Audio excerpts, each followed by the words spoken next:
¿Qué tal, amigos? Bienvenidos a una emisión de La Última Página que, como siempre, existe gracias a que Sebastián Porrini, que está en su casa, me abre las puertas de su Hola, biblioteca doctor.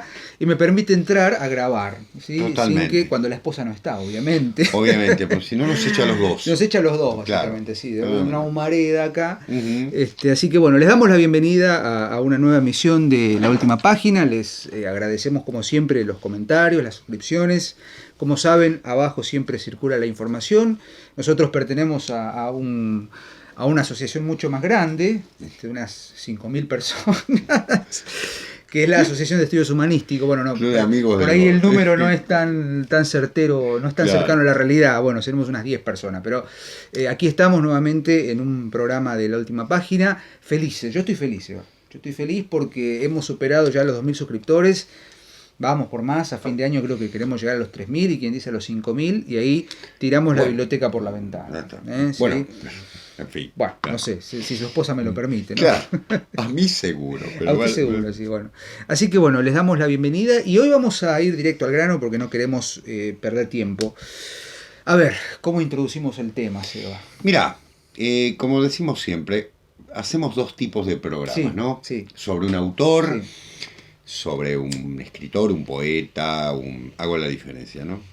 Mm. Pero fundamentalmente también hacemos programas sobre un tema. Y si bien nos vamos a basar en un autor central, es un tema el que vamos a tratar hoy. Es un Sí. tema de ciencias sagradas, digamos. Es un ¿no? tema, y aparte que nos lo debíamos. Hemos venido, en Alquimia. este año 2019, hemos cabalgado el tigre. Sí, exactamente. Quienes han visto el programa de Ébola lo saben, y el de tradición y tradicionalistas también.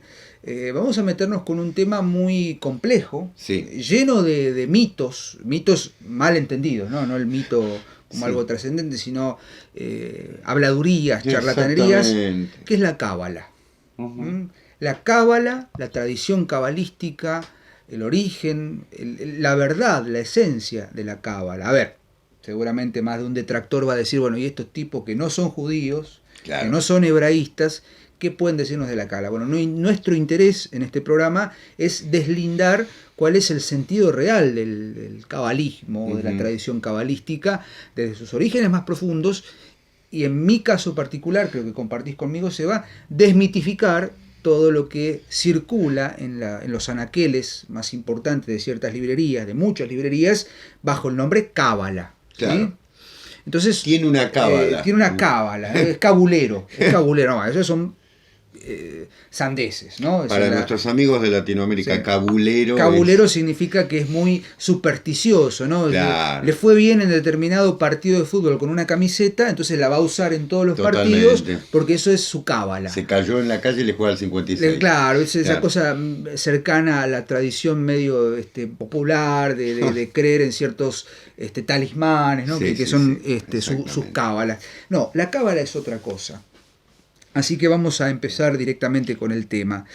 Vamos a trabajar con un autor. Vamos a trabajar con un autor que yo creo que es el gran cabalista. El gran del siglo cabalista, XX. y yo creo que también es el gran expositor o exponente de lo que es realmente la tradición cabalista, el misticismo o el simbolismo de la cábala. Exactamente. Pero vamos a hacer algunas referencias, si se quiere, filológicas, ¿no? Ujú. Yo no hablo hebreo, creo que vos tampoco, Seba, No, a no no, ser no, que tengas no. algún secreto oculto por ahí. Bereshit. Bereshit. Además, Eloí o Elohim. Sí, debo decir, he estudiado ciencias sagradas muy tímidamente en algún momento de mi juventud, de mi adolescencia. Bien. Yo soy joven todavía. Gracias. Y sí, confesión de parte, yo todavía soy joven, tengo Ya. los cabellos negros Claro. todavía, no los nibios. Lo que tengo en el leucópilos, Muy bien. Porrini, ¿no? Exactamente. En griego leucópilos es el de los pelos blancos. Pero básicamente, ¿qué es la cábala? La cábala es una disciplina, una forma de lectura, yo creo que es una disciplina de lectura, una exégesis, una hermenéutica, usando los términos pérfidos de la teoría literaria, una disciplina propia de la tradición judía, judío-hebraica, esenia también, más que nada del judaísmo más ortodoxo, el judaísmo hasídico. Cábala significa en hebreo recepción, y a su vez significa recepción de la tradición. Es una forma de leer, una forma de abordar la Torá, ¿Qué es la Torá? Para hacer alguna especificación concreta. El Pentateuco. No, nosotros somos católicos. Yo afirmo que soy católico, Sebastián, creo que vos también. Y sabemos que el libro sagrado es la Biblia. Ustedes saben, y si no lo saben, hacemos una distinción. La Biblia está compuesta por dos grandes partes, el Antiguo Testamento y el Nuevo Testamento. ¿A qué llaman la Torá los hebreos, los judíos?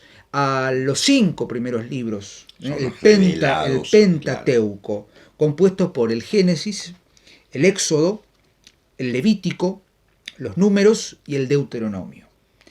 La Cábala nace como una disciplina de lectura y exégesis de esos primeros 5 libros para poder encontrar místicamente, esotéricamente, exacto, la relación que hay entre Dios, Yahvé, pongamos por caso, y el universo creado por él. Exacto.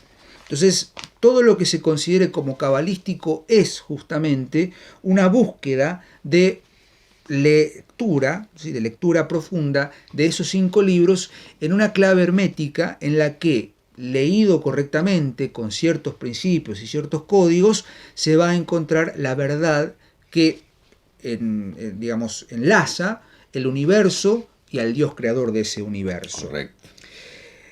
¿De dónde parte el concepto de cábala o el concepto de cabalismo o de lectura cabalística? Vamos a hacer un poco de historia.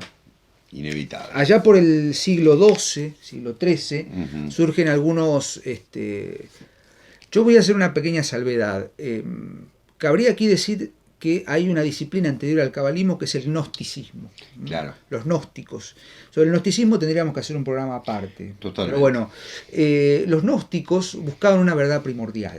Una verdad centrada en una deidad o en un ser infinito, en un ser primordial, perenne, inmutable, eterno, Plotino, la patrística griega, ¿no? Ireneo, bueno, en fin, no importa, vamos a hacer un salto histórico, vamos a decir que la cábala surge aproximadamente en el siglo XII, siglo XIII, como una forma...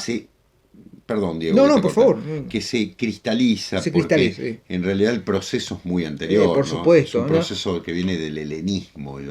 Es un proceso de transmisión de saberes primordiales. Totalmente. Cuando los que vieron el programa de tradición saben a qué nos referimos. Exacto. Con esa Sofía perenne, ¿no? La sabiduría primordial. Pero básicamente lo que se plantea en la cábala es la siguiente historia o el siguiente concepto. Hay un ser primordial, inmutable, infinito, eterno, misterioso. Claro, fundamental. Denominado el Ein Sof. Ein o Ein Sof. ¿Qué es el Ein Sof? Es justamente el Dios detrás del Dios. Claro. La esencia que Dios detrás del Dios. Bueno, acá tenemos a Borges, vamos a hacer algunas relaciones. Que Dios detrás del Dios, la trama empieza, dice Borges, pensando justamente en la tradición cabalística. Sin duda. Los cabalistas consideraban que la entidad denominada Ein Sof era el ser primordial, el ser antes del ser, ¿no? El ser arcaico, claro. El arjaios. No podría decir el no ser de los orientales. El no ser de los orientales, obviamente, claro. Bueno, hay algunas influencias. Para el judaísmo, hablar del no ser es complicado, sí, pero... Entender esta tradición, entender esta relación entre el Ein Sof y el universo creado por Dios en el Génesis, y Dios dijo, hágase la luz, y la luz se hizo. La creación del primer hombre, que nombra las cosas y demás. El Adán Cadmon. El Adán Cadmon, exactamente. Exacto. Es de alguna manera el golem, el primer golem. Ahora vamos a hablar de esto un poquito. Hay una tradición en tanto, es tradición, en tanto que es una transmisión de secretos. Claro. ¿no? La traditio, ¿no? Como trasladar, llevar tradición, llevar conocimientos primordiales, elementos tradicionales, que parte del primer misticismo judío. Exactamente. Y tiene dos fuentes fundamentales. Un libro que se llama el Zohar, o el Zohar, por así decirlo, el libro del esplendor, que plantea el siguiente mito. Difícil lectura, yo lo tengo. En ese libro, en el Zohar, hay un mito fundante, ¿no? Hay una primera entidad que es el Ein Sof, ¿no? La entidad primordial, esta entidad inmutable. Es muy difícil de entender en términos concretos, por eso somos un poco herméticos, porque claro. La cábala, el cabalismo, es una disciplina hermética. En el Ein Sof hay una manifestación, un rayo de luz que da origen a la nada o a la primera entidad existente que se manifiesta en una esfera, una céfira en hebreo. De esa céfira, la primera es esfera, ¿no? El mundo es esférico. Esa primera esfera es la corona, Keter. Esa primera entidad, esa primera nada o esa primera existencia empieza a generar una cantidad de emanaciones. Claro. Empieza como a proliferar, como a reproducirse. Las eneadas. Las eneadas de Plotino. La patrística después va a retomar esto. De esta primera entidad, del Keter, de la corona, empiezan a emanar 9 otras esferas llamadas las Sefirot, que van a formar después el famoso árbol que Athanasius Kircher en una de sus obras grafica, seguramente está en pantalla. Y a partir de esas 9 emanaciones de la primera gran manifestación, que es el Keter, se origina, se da pie a todas las manifestaciones posibles de Dios. Exacto. Del primer Dios, del Dios primordial, que va a manifestarse en distintas formas, en distintas revelaciones, que no son nuevas formas del Dios, son la misma forma, pero son distintas.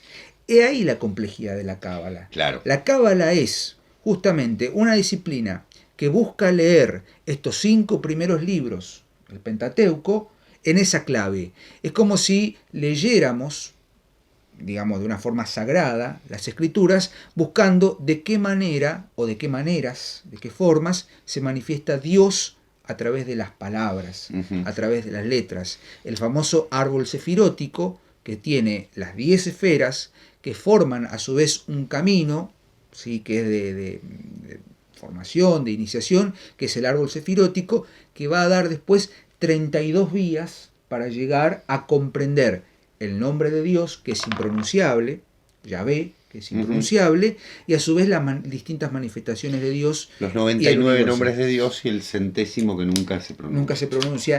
Y solo además, una vez al año. En el Sanedrín. Claro, cuando se toca el shofar. Claro, que escucharlo sería autodestruirse, porque solamente... Vos te acordarás, Diego, en la mitología griega lo mismo, ¿no? Sí, Zeus se manifiesta y...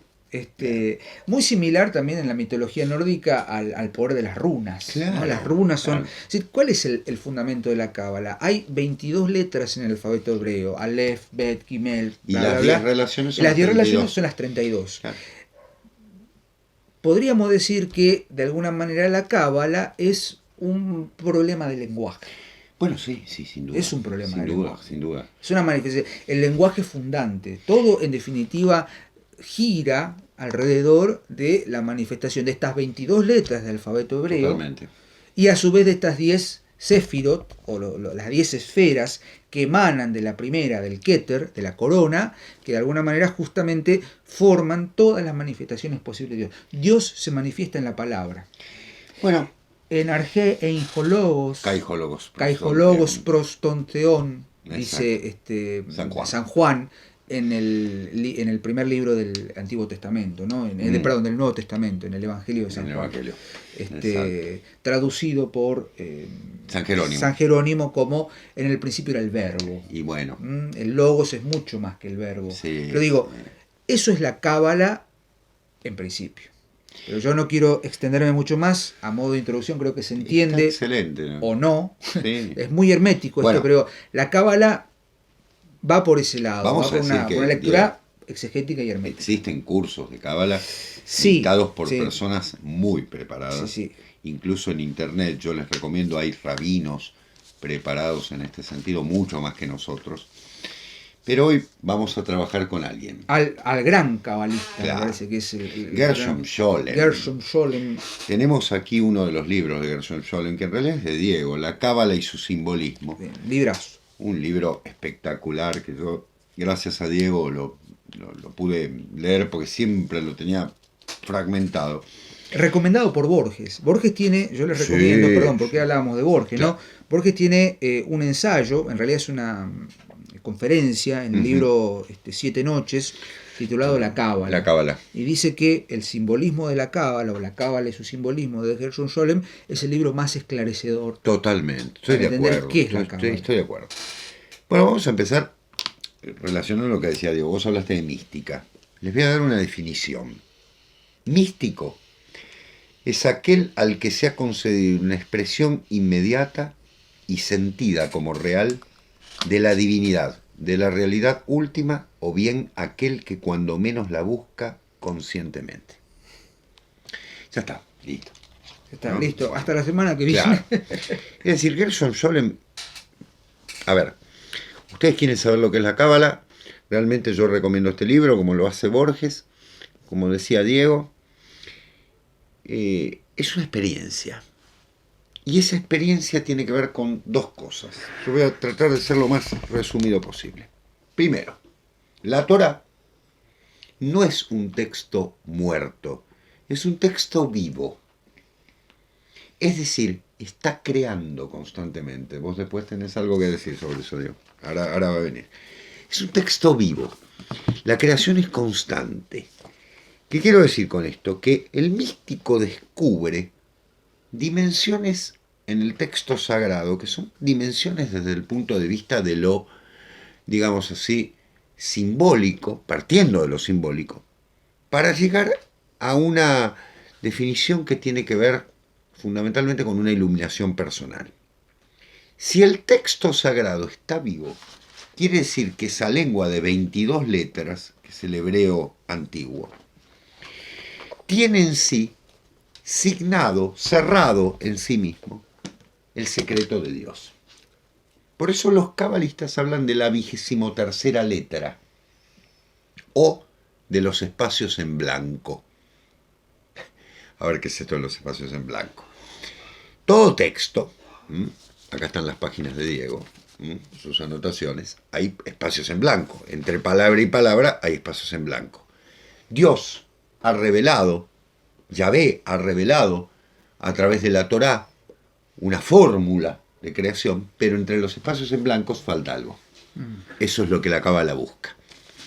Es decir, está buscando el secreto de la creación que de alguna manera tiene que ver con la Torá oral. La Torá escrita está escrita, ya ha sido revelada. La Torá oral es la gran búsqueda de la Cábala tradicional. Por eso Gershom Scholem va a trabajar fundamentalmente con la idea de que la mística es conservadora y revolucionaria. ¿Cómo es esto? Claro. Eso es el gnosticismo. Bueno, claro. El gnosticismo originario, ¿no?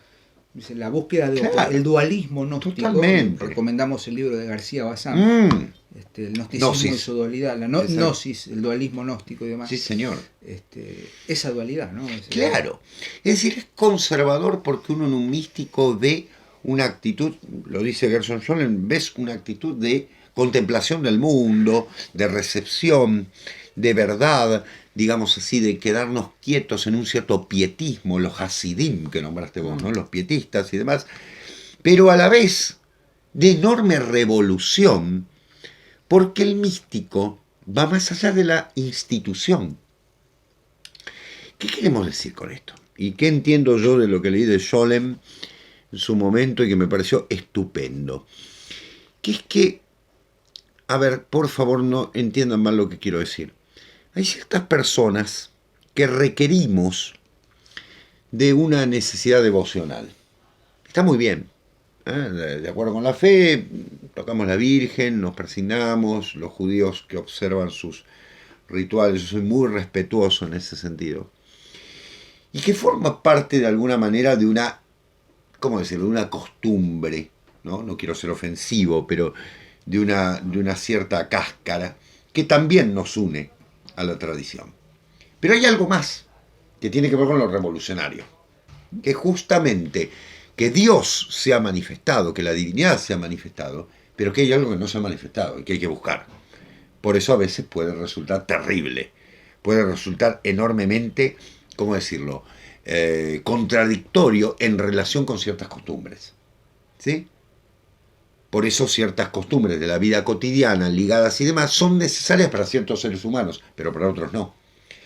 Los grandes metafísicos del siglo XX, René Guénon, Ananda Coomaraswamy, Gershom Scholem, Julius Evola, ¿sí? Valga decirlo también. Y aquí vamos a crear un problema. Friedrich Schom, Titus Burkhardt, Daisetsu Suzuki, Thomas Merton. ¿Qué encontraron? ¿Qué tenían en común esta gente? Y después voy a hablar de argentinos, o lo vamos a dejar para otro momento. ¿Qué encontraron? Que no importa cierta cáscara cristiana, judía, ortodoxa, budista, jainista, lo que ustedes quieran, sino que hay un punto en común. Es decir, hay un punto común. La cábala puede ser perfectamente interpretada. La palabra de Dios está en la Torá y puede abrir la lectura, puede ser un camino hacia esa revelación de la verdad. La mística puede llegar al nihilismo. Eso es lo revolucionario. Es decir, obviamente que puede llegar al nihilismo. Gershom Scholem lo manifiesta claramente. Es decir, puede estar el mesianismo, espero la llegada de un Mesías, espero la llegada de un Salvador, así como también puede llegar a la nada, porque Diego recién lo dijo, hay un elemento que es la nada. El Ein Sof. Claro. Es decir, hay algo de... La primera emanación, el Dios primordial. Totalmente. El Dios primordial es Anarjós. Totalmente. Sin origen. Claro. Es decir, sin origen y autogenerado, sui generis. Exacto, exactamente. Y eso es, a ver, eso también tiene que ver con una cuestión de incomprensión, ¿no? Quienes no han transitado por cierto camino de iniciación, sea cual fuere este camino, yo particularmente, autobiografía, debo decir, en algún momento de mi vida pensé en el camino sacerdotal, ¿sí? Por formación, yo soy jesuita de formación, digo, tuve 13 años en un colegio jesuita, y de alguna manera era como un caldo de cultivo para decir, bueno, lo digo ya con cierta superación, ¿no? Después de ya más de 10 años que no estoy en la escuela, suyo, ¿no? buscaban sacerdotes, buscaban quienes pudiéramos seguir el legado de San Ignacio. Entonces transité por un camino de discernimiento, como se dice.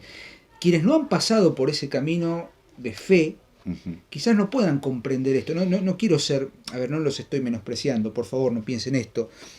Digo, hablo de experiencia personal. Claro.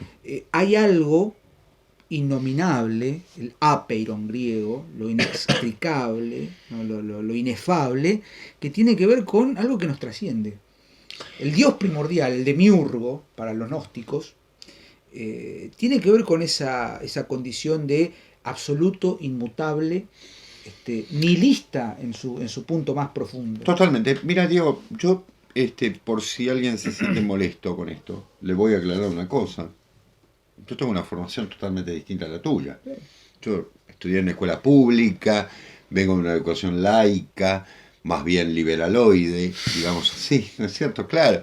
Sí, tengo una formación enciclopédica, si se quiere, pero en algún momento hubo un despertar de alguna, incluso una negación de eso y después un despertar de cierta trascendencia que me llevó a investigar, es decir, a buscar. Y bueno, yo tuve la suerte de conocer a don Julio Valderrama, que de alguna manera me dijo, las cosas son, ¿no? Es un camino personal y demás. Tengo un enorme respeto por todas las tradiciones. De hecho, mi señora a veces me carga porque me dice, ¿qué ceremonia estás viendo hoy? ¿No? Yo puedo llegar a ver una ceremonia australiana y sentir real patos en ese sentido, como puedo ver una ceremonia budista, como puedo ver una ceremonia zen o shintoísta y realmente sentir una enorme devoción por los ejercicios espirituales de San Ignacio, como también puedo sentir un enorme aprecio por la cábala, ¿no? A mí me parece que es ahí el punto común. Es decir, cuando Friedrich Schom habla de la unidad trascendente de las religiones, él lo dice así para decir, a ver, señores, ya que todos tienen la cabeza tallada por una religión, vamos a ver, hay una unidad trascendente. Gershom Scholem, con una enorme sabiduría, sin dejar su tradición judía, ¿qué dice? La cábala es un camino. Es un camino de interpretación, sí, como bien decía Diego, desde la hermenéutica, desde el texto de la palabra de Dios, ascender hacia una lectura que es enormemente trascendente, que tiene que ver fundamentalmente con Entender, por ejemplo, entender o vivir, y por eso es interesante lo que decía Diego, su vivencia, vivir todo lo que tiene que ver con los ciclos cósmicos, con la manifestación de Dios, con la manifestación del no ser, con la manifestación de una persona verdaderamente trascendente, no es discriminadora jamás de otra tradición, porque entiende que es una vía hacia un punto en común. O sea, entendemos que la Cábala tiene un simbolismo tan rico que justamente una persona como Jorge Luis Borges, un agnóstico, vamos a decirlo, ¿sí? Entendía que detrás de eso había una tradición que él por ahí no llegaba a ver del todo, ¿no? Pero fundamentalmente que era una transmisión de un saber en relación con la palabra que permite la salvación o que, si ustedes quieren, permite la apertura hacia otro mundo, hacia una trascendencia. Del mismo modo que es la alquimia, que ya hablamos de ella, del mismo modo que es la teurgia, del mismo modo que lo es de pronto ciertos trabajos con el hermetismo, de pronto cierta operación con datos tradicionales, como dice el querido Ángel, de pronto para nosotros, para los que somos cristianos, la transubstanciación en la cual creemos. Es decir, no es que sea mejor o peor, sino que son caminos. Son caminos. Caminos a la verdad. Realmente. La verdad, yo no sé cuál es la verdad. Lo sabré cuando me muera. Espero que no sea pronto.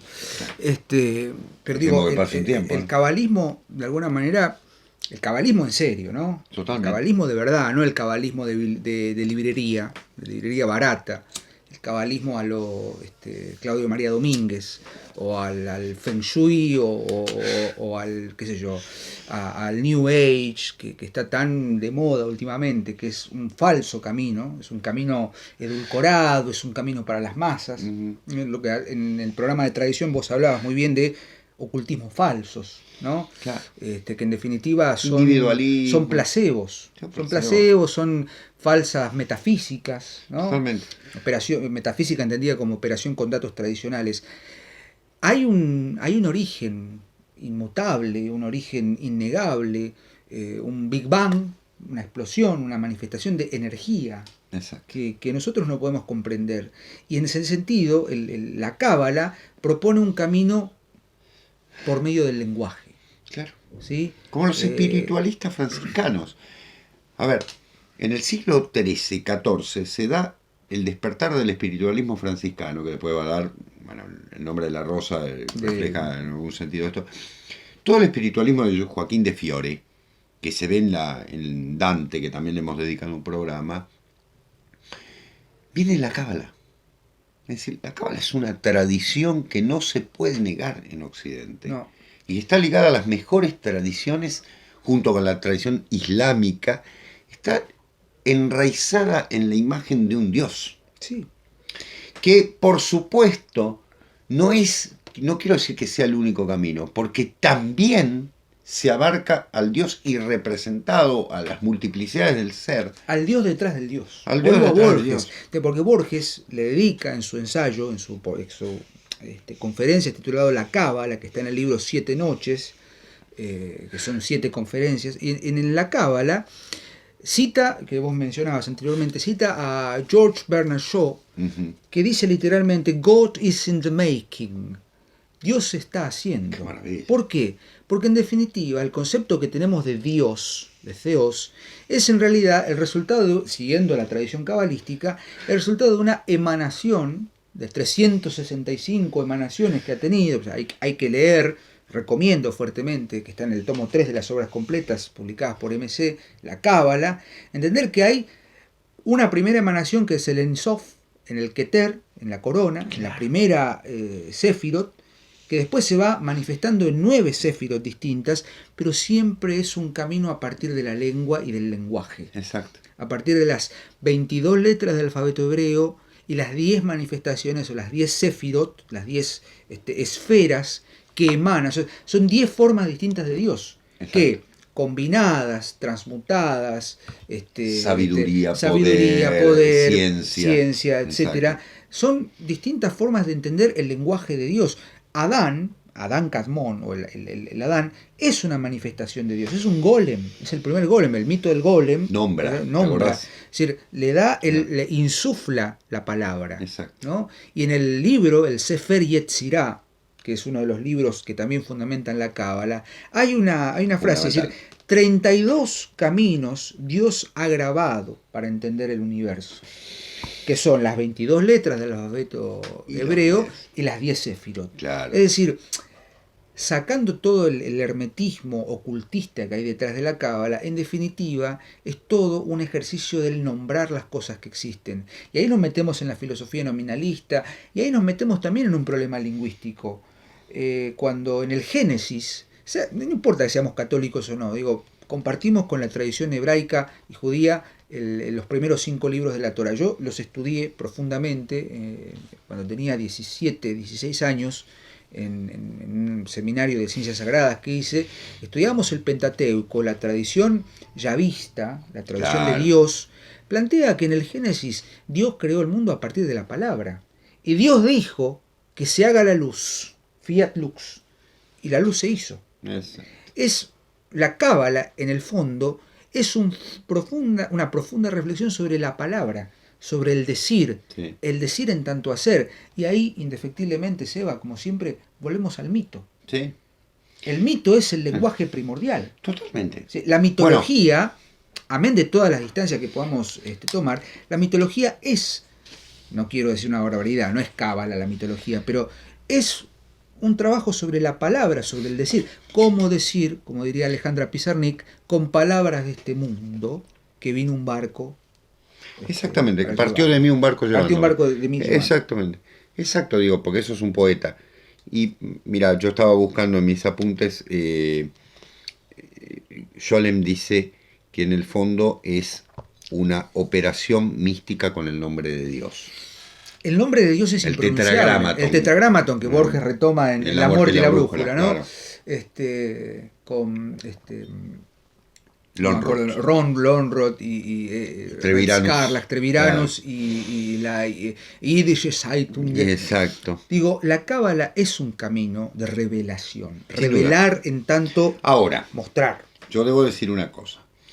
Los no judíos, o sea, los que no somos parte del pueblo de Dios, en el sentido del pueblo elegido, vaya mi homenaje a ellos, tal vez la Cábala nos parezca un tanto particular, sí, porque realmente tiene que ver con la tradición hebrea. Yo te propongo, Seba, antes de cerrar, porque estamos un poco cortos de tiempo, hacemos un pequeño corte, sí, y cerramos unos 5 minutos más. Dale. Sí, bueno, decíamos, un pequeño corte ahí medio abrupto, pero retomemos. Decíamos, ¿no? El tema de la Cábala como un camino que tiene que ver con otros aspectos más complejos, ¿no?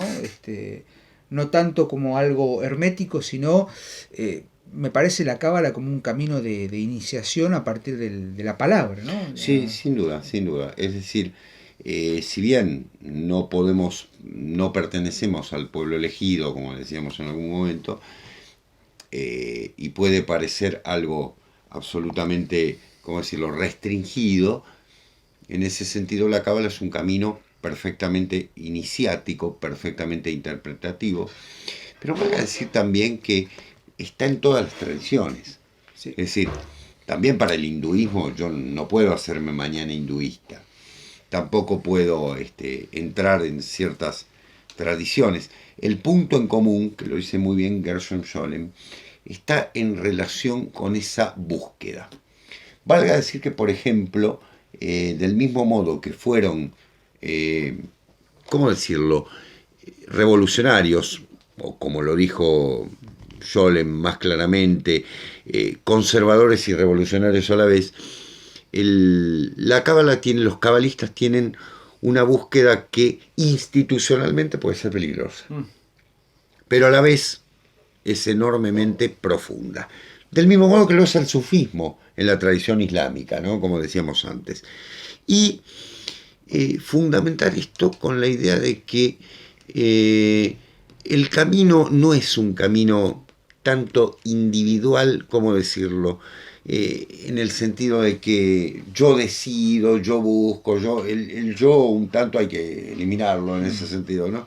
Sino de manera profunda entender que hay una iniciación, un maestro. Hay una autoridad, palabra que molesta en Occidente. Molesta el gurú. Claro, decía, molesta el gurú. Bueno, retomando a Ébola. Claro, Ébola mismo. Ébola, pero con cierto respeto, ¿no? Obviamente, no podemos ser necios y decir, no, Ébola, no. No. Lo hemos dicho en el programa. Por supuesto. No hay iniciación sin maestro. Por supuesto. Y la cábala, en definitiva, es un camino de iniciación, es un camino de revelación. Claro. De revelar. Exactamente. Mostrar que necesita de la guía. Totalmente. Hay algo que me gusta pensar siempre a partir de la tradición oriental, que es el maestro aparece cuando el discípulo está listo. Claro. ¿No? Es decir, si no, todo termina en una cuestión estéril. Totalmente. Estéril y como la película, Diego, del chico que va a buscar a su maestro de judo, de Karate Kid. Claro. Bueno, haciendo las referencias, sí, claro. Pero bueno, espurias hacia los años 80. También, pero bueno, me parece interesante. Es un camino de iniciación, o sea, salvando todas las distancias, quienes transitan por un camino de iniciación entienden que no hay iniciación sin un maestro. Totalmente. Y la cábala es en definitiva eso. La cábala es un camino que se señala. Sí. Uno después elige. Hay un maestro fundamental que nombra Borges, que es Isaac Luria. ¿No es cierto? Que es un maestro del siglo XVII en relación con la cábala, que en algunos aspectos puede parecer muy heterodoxo y demás, pero que justamente es la apertura. El pietismo judío, los hasidim del siglo XVII, XVIII, que están esperando un Mesías y que incluso encuentran un Mesías falso y demás en su momento. Luria por momentos parece muy revolucionario y muy heterodoxo, y es verdad, porque imagínense que la revelación es algo que por momentos lleva a la negación de la costumbre, ¿no? E incomoda. Como estos programas. Siempre. Sí, totalmente. Pero bueno, como incomodan las tradiciones siempre, sean sufis, sean judías, cabalísticas, sean zen, sean cristianos ortodoxos. Cualquier camino de iniciación sea masónica. Es incómodo, el aprendizaje es espinoso. Siempre. ¿No? Topacein matos, diría Esquilo, qué lindo. Todo aprendizaje implica un padecimiento. Y la cábala es eso. Así que cuando vean libros de cábala, piensen en estos Gershon Scholem, para empezar y para culminar. Y Borges. Nosotros ya basta, hemos llegado hasta aquí, no queremos seguir molestando y nos veremos la semana que viene en una nueva emisión de La Última Página. ¿Con qué tema, Dios? No sé. Dios dirá. Dios dirá. Bien. Ya ve, dirá. Gracias por la paciencia y pedimos, como siempre, que compartan este contenido. Y se va, como siempre, gracias. Gracias a vos, Diego. Adiós, amigos. Hasta la semana que viene en una nueva emisión de La Última Página. Adiós, gracias.